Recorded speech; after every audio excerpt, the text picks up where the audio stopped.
So today I want to talk about weight spikes, weight gain, okay? So first of all, let's clarify something very important. Fat gain does not happen overnight. To gain a kilogram of body fat, you would need to roughly eat over 7,000 calories surplus above your maintenance. So that doesn't happen from one a high carb intake, okay? So what's actually happening? Okay, first of all, your body weight is made up of multiple things. It's a fat mass, it's muscle mass, it's glycogen, which is stored carbs within your body, it's water, food volume in the gut. So most short-term changes, so that would be a water and glycogen, but not actually fat. So what actually impacts on that weight increase? So first of all, it's stress and cortisol. Especially it's relevant to perimenopausal women. When you are stressed, with work, family, lack of sleep, dieting too hard, your body increases cortisol, and cortisol alters sodium balances within our body. It increases water retention.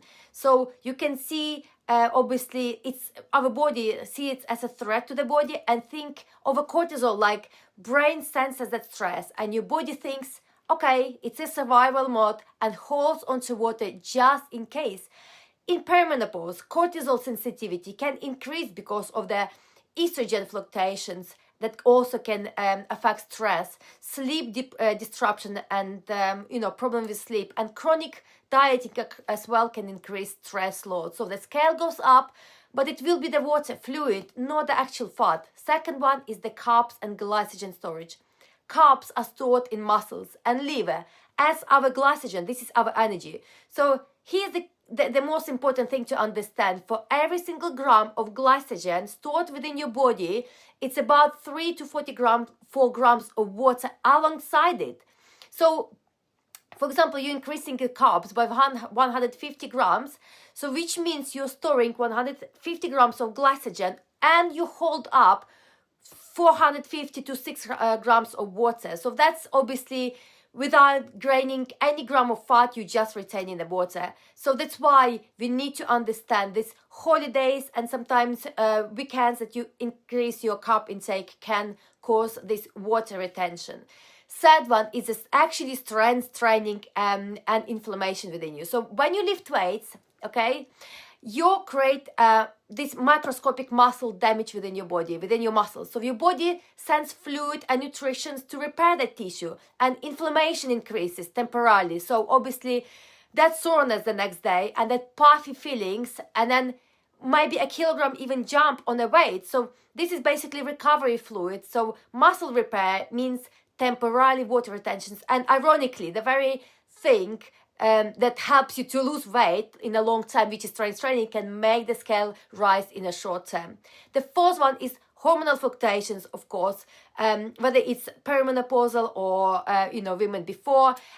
It's all of this fluctuation with our menstrual cycle. In perimenopause, it's estrogen dramatically changes. It affects our fluid balance, insulin sensitivity, again sodium retention, and cortisol as well spikes. So more fluid retentions, more unpredictable scale shifts, but it's not the fat, okay?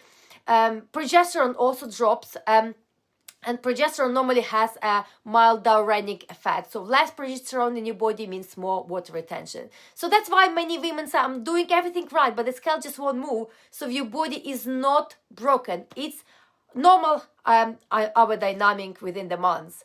The fifth reason could be fiber and gut fullness. When you increase the fiber, which obviously you should do it, your soluble fiber also hold on into water, and digestion slows slightly, so your stool volume will be increased. So if you also wait, so higher vegetable intake, which means heavier digestive intake. So it's basically not the fat gain. And the last one will be internal weight of food volume. So yesterday, for example, you had a bit more food, you had a bit more salt or spicy food, or late at night food, or haven't been to the toilet, and the scale reflects on a day literally your food mass, and it's not which hasn't been still metabolized, it's not your fat, it's just the food content.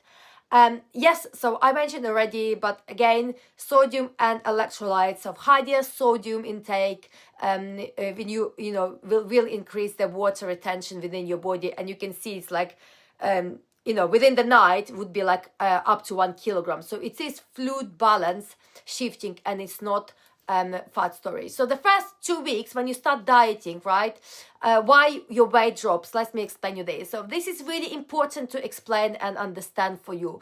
So when somebody starts dieting, your calories are dropping, your carb intake often drops because we try to increase the protein. So glycogen stores decreases because you exercise. So basically, the full result would be that you're rapidly losing 1-3 kilogram of in the first couple of weeks. But what most important to understand, it will be glycogen and water most of the times, not the body fat. So then your body rebalances. The glycogen restabilizes, the hormones adjusting a bit more, and well, sometimes the scales actually ticks up slightly after the first initial couple of weeks, and women like most of women panicking. They're thinking, oh my goodness, something is wrong, stopping working. So no, the body is just stabilizing fluid balance, and the true fat loss is slower and steadier. And I would say in about 200 grams to 1 kilogram per week is where most of the women would be balancing in a actually fat loss. So yes, daily scale change would be the water, the glycogen, inflammation within your body, the sodium intake, your hormones, and the food volume within your body. So it's no fat, so calm it down. And fat gain requires sustained calorie surplus over the period of time, so it's not gonna happen within a couple of days. So I hope that tutorial will be helpful to you, to stop you panicking, to reassure you that you're doing the things right, and make sure that you stick to the plan and trust the process.